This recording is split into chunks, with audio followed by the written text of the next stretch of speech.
12 વર્ષ વિશ્વાસના, વિકાસના અને જનકલ્યાણના આ સંદર્ભી પ્રેસ કોન્ફરન્સમાં આપ સૌનું, પત્રકાર મિત્રોનું, ઇલેક્ટ્રોનિક પ્રિન્ટ મીડિયાના સૌ પત્રકાર મિત્રોનું સ્વાગત કરું છું. સરકારમાં, સ્થાનિક સ્વરાજ્યની સંસ્થામાં અને સંગઠનમાં એક અદકેરું સ્થાન પામ્યા તેવા વિજયભાઈ રૂપાણી એમને ગઈકાલે જ 1 વર્ષ એટલે પ્રથમ પુણ્યતિથિ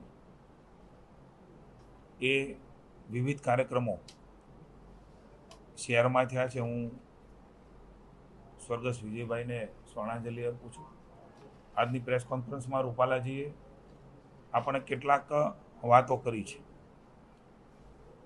12 વર્ષમાં ભારતનો વિકાસ, સુશાસન, જનકલ્યાણ અને વૈશ્વિક પ્રતિષ્ઠાના નવા અધ્યાયો માની મોદી સાહેબના વડપણ નીચેની ભાજપ સરકારમાં લખાયા છે.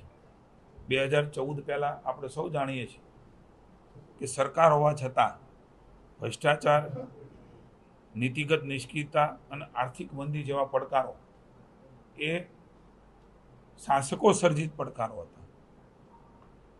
માત્ર અણાવડત નહીં, પણ કેટલાય મંત્રીશ્રીઓ એ જેલમાં જાય, કોર્ટ હુકમો કરે, આ પ્રકારની સ્થિતિ એ આપણે ભૂતકાળમાં માનની મોદી સાહેબ પહેલાં આપણે જોઈ છે. માનની વડાપ્રધાનશ્રીના દૃઢ નેતૃત્વથી દેશને નવી દિશા મળી. રૂપાલાજી વાત કરીએ એમ સબકા સાથ, સબકા વિકાસ, સબકા વિશ્વાસ અને સબકા પ્રયાસ આ મંત્ર એ વિકસિત ભારત 2047 માટે સંકલ્પથી આત્મનિર્ભર ભારતના નિર્માણ તરફ એ દોરી ગયો છે.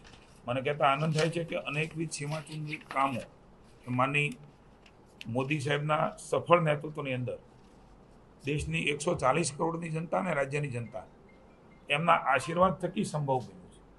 અવિરતપણે એક નેતૃત્વ ઉપરનો ભરોસો, કદાચ આઝાદીના ઇતિહાસ પછી, અટલજી પછી કોઈ વડાપ્રધાન ઉપર આ પ્રકારનો ભરોસો હોય તો માત્ર ને માત્ર મોદી સાહેબ ઉપર એ ભરોસો વ્યક્ત કર્યો છે. ન માત્ર મતથી, જ્યારે દેશમાં સંકટો આવ્યા, પરિસ્થિતિ ઊભી થઈ, ત્યારે માનની મોદી સાહેબની પડખે સમગ્ર દેશ ઊભો રહ્યો છે. ત્યારે હું સમગ્ર ગુજરાતવાસીઓનો અને દેશવાસીઓનો પણ આ વિકાસના 12 વર્ષ, સફળતાના 12 વર્ષ, એમાં રાજ્યને દેશની જનતાનો પણ જેટલો આભાર માનીએ એટલો ઓછો છે. સરદાર સરોવર ડેમ અહીંથી રૂપાલાજી ઉલ્લેખ કર્યો છે. 17 દિવસમાં મંજૂરી આપી અને રાજ્યની ખેડૂતો માટે, સિંચાઈ માટે, પીવાના પાણી માટે સૌની યોજનામાં આજે અહીંયા ડેમ ભરાઈ રહ્યા છે. કલ્પના ન કરી શકીએ કે ભૂંગળામાં હવા આવે એવી વાતો જ્યારે થતી હતી, એમાં આજે ખળખળ પાણી વહેતું થાય છે. ત્યારે આ દ્રશ્ય જોઈને મોદી સાહેબને ક્યારેય રાજ્યની જનતા ભૂલી શકે એમ નથી. ગુજરાતમાં અનેકવિધ અલગ પ્રકારની ભેટો, ફૂડ રોયલ્ટી એ પણ વિવાદ વર્ષો સુધી ચાલ્યો, તરત જ ઉકેલીને રાજ્યને એમની રકમ લગભગ 800 કરોડ રૂપિયા એ પણ આપવામાં આવ્યા. સ્માર્ટ સિટી મિશન, હું રાજકોટમાં બેઠો છું, અમદાવાદ, સુરત, વડોદરા, રાજકોટ અને ગાંધીનગર અને દાહોદની એમાં પસંદગી થઈ. મુંબઈ અમદાવાદ બુલેટ ટ્રેન, મિત્રો, જાપાનના ભૂતપૂર્વ PM સ્વર્ગસ્થ શિન્ઝો આબેની ઉપસ્થિતિમાં આ હાઈ સ્પીડ રેલ પ્રોજેક્ટ આપણે કલ્પના ન કરી શકીએ કે આ પ્રકારની રેલવે ભારતમાં હોઈ શકે, ભારતમાં ગુજરાતમાં હોઈ શકે.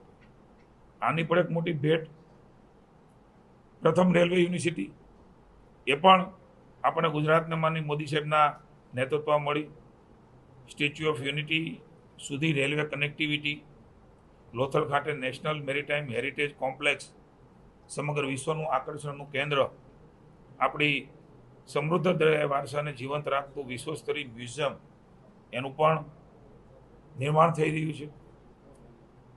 GFSU અને RSSUને રાષ્ટ્રીય દરજ્જો આપવાનું પણ કામ એ માની મોદી સાહેબના નેતૃત્વમાં લાઇટ હાઉસ રાજકોટમાં બેઠો છું.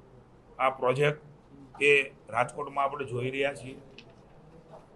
Global centre for traditional medicine Jamnagar ખાતે 22માં આયુર્વેદિક, યોગ અને હોમિયોપેથી જેવી પરંપરાગત ચિકિત્સા પદ્ધતિઓ જેની જરૂર હવેના સમયની અંદર એલોપેથીના બદલે આ પ્રકારની પદ્ધતિઓથી આપણું સ્વાસ્થ્ય એ પુનઃપ્રાપ્ત થાય છે અને લાંબા ગાળા સુધી આપણી શ્વાસને તંદુરસ્તી જળવાય છે. વિશ્વનો પ્રથમ ગ્લોબલ સેન્ટર ફોર મેડિસિનનો શિલાન્યાસ એ પણ અત્યારે આપણે કામ જોઈ રહ્યા છીએ.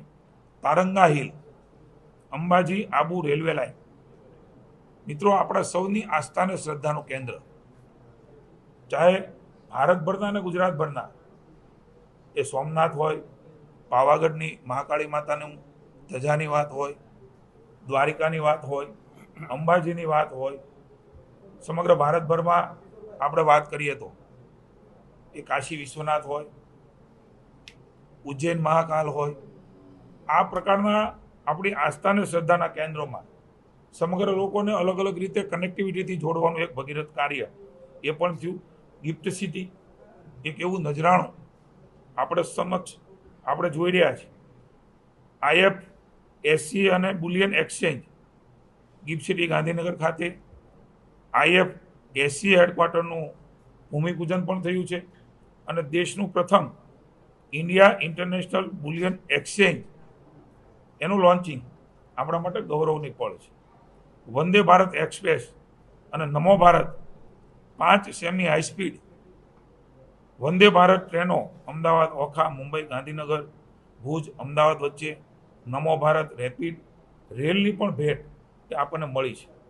G20ની અધ્યક્ષતા આજે પણ વિશ્વ ચર્ચા કરી રહ્યું છે.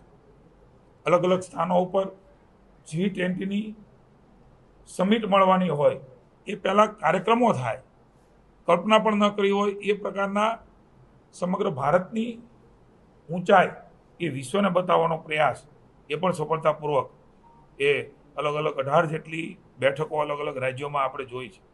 રાજકોટમાં પ્રથમ ગ્રીનફિલ્ડ એરપોર્ટ હીરાસર એ પણ આપણા રાજકોટ ખાતે સંભવ બની છે. નવસારીમાં PM મિત્ર પાર્ક, ટાટા ફેસિલિટી, C-295 એરક્રાફ્ટનું ઉત્પાદન, દાહોદની અંદર ઇલેક્ટ્રિક લોકોમોટિવ એન્જિન પ્લાન્ટ 20,000 કરોડના ખર્ચે. આ બધી જ રકમ જો ગણવા જઈએ તો અબજો અબજો રૂપિયા, ખરબો રૂપિયા એ આવનારા ભવિષ્ય માટે વર્તમાનને નવી પેઢી એનો ઉપભોગ કરી શકે એમના માટે એક વિઝનરી નેતૃત્વ મોદી સાહેબે લાંબા ગાળાના સમગ્ર દેશની અલગ અલગ રાજ્યોમાં, એમાં ગુજરાતમાં પણ અલગ અલગ પ્રકારે વિશ્વનો સૌથી મોટો hybrid renewable energy park Kutch Khavda ખાતે 1.5 લાખ કરોડના રોકાણ સાથે 74,700 હેક્ટરની અંદર 37,350 મેગાવોટ ક્ષમતાનો વિન્ડર સોલર પાર્ક એ પણ આપણું ગૌરવ છે. મેટ્રો અમદાવાદ ફેઝ 1 ફેઝ 2 એ પણ આપણે જોઈ રહ્યા છીએ. જંબુસર બલ્ક ડ્રગ પાર્ક ભાવનગરની અંદર વિશ્વનું સૌથી પહેલું CNG ટર્મિનલ એની પણ કામગીરી એ આપણે જોઈ રહ્યા છીએ. સૌથી લાંબો cable state bridge Sudarshan Setu દ્વારકામાં પણ એ આપણે જોઈ રહ્યા છીએ. વડનગર આપણી ઐતિહાસિક નગરી છે ત્યારે ઇન્ટરનેશનલ આર્કિયોલોજીકલ મ્યુઝિયમ એ પણ નિર્માણાધીન, આપણે ત્યાં અનેક 7,000થી વધુ કલાકૃતિઓ પ્રદર્શિત છે. 24મી કોમનવેલ્થ ગેમ, મિત્રો કલ્પના ન કરી શકીએ કે ભારતને આ કોમનવેલ્થ ગેમની યજમાની મળે, એમાં ગુજરાતને મળે. આ પ્રકારની આપણી એક શાખ અને એ પ્રકારનું ઇન્ફ્રાસ્ટ્રક્ચર આપણે ભારત પણ કરી શકે અને એમાં ગુજરાતમાં આ મળે એ ખૂબ મોટી આપણી વૈશ્વિક સિદ્ધિ ગણી શકાય. સોમનાથ સ્વાભિમાન પર્વ જય સોમનાથના નારા સાથે સમગ્ર વિશ્વની અંદર આસ્થા અને શ્રદ્ધાનું કેન્દ્ર એ ભગવાન સોમનાથ પ્રથમ જ્યોતિર્લિંગ, એને 1000 વર્ષ એ આક્રમણના થયા હોય ત્યારે એમને યાદ કરીને અડીખમ અતૂટ અને વિશ્વાસનું આપણું આ પ્રતીક સમૂહ સોમનાથ મહાદેવ એ આસ્થા અને વિશ્વાસનો ન તૂટ્યો, આજે પણ એ શ્રદ્ધાના કેન્દ્ર તરીકે ઊભું છે.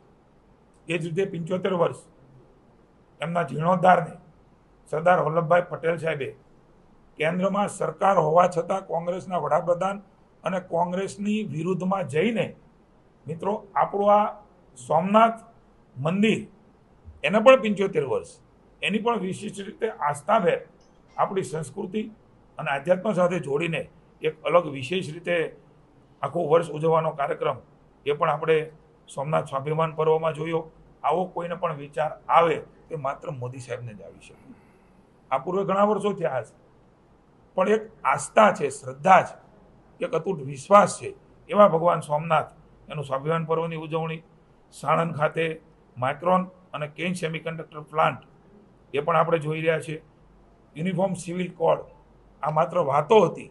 ભારતીય જનતા પાર્ટી અને દેશની જનતાનો જે વિચાર હતો એ સમાન સિવિલ કોડની પણ આપણે અહીંયા જોઈ રહ્યા છીએ કે બીજું રાજ્ય ગુજરાત એ સમાન સિવિલ કોડ નાગરિક સંહિતા વિધેયક એ પસાર થયું છે. કલ્પસર પ્રોજેક્ટ મને રૂપાલાજી પણ જળ સંપત્તિને ના મંત્રી રહી ચૂક્યા છે. કલ્પસર પ્રોજેક્ટ અનેક ઉતાર ચઢાવ વચ્ચે એ રિવ્યૂ પણ થયા, અલગ અલગ પ્રકારે એમાં અલગ અલગ સમયે એ સ્થિતિમાં ફેરફાર પણ થયો. પણ મને કહેતા આનંદ છે કે આ પ્રોજેક્ટ નેધરલેન્ડ સાથે માની પ્રધાનમંત્રી મોદીજીએ એલઓઆઈ કરીને નેધરલેન્ડની મુલાકાત દરમિયાન કલ્પસર પ્રોજેક્ટમાં ટેકનિકલ સહયોગ માટે હસ્તાક્ષર થયા છે. સૌરાષ્ટ્રના 9 થી 10 લાખ હેક્ટર જમીનને સિંચાઈનો લાભ મળશે. આવા અનેક સીમાચિહ્નિત કામો એ મોદી સાહેબના નેતૃત્વમાં સોલાર ક્રાંતિની વાત હોય, ઉર્જા સુરક્ષાની વાત હોય, આરી પાર્કની વાત હોય, કનેક્ટિવિટી ઇન્ફ્રાસ્ટ્રક્ચરની વાત હોય, ગુજરાત અમદાવાદ વચ્ચે ધોલેરા એમના એક્સપ્રેસ વેની વાત હોય, એક જામનગરથી શરૂ થઈ અને ભાવનગર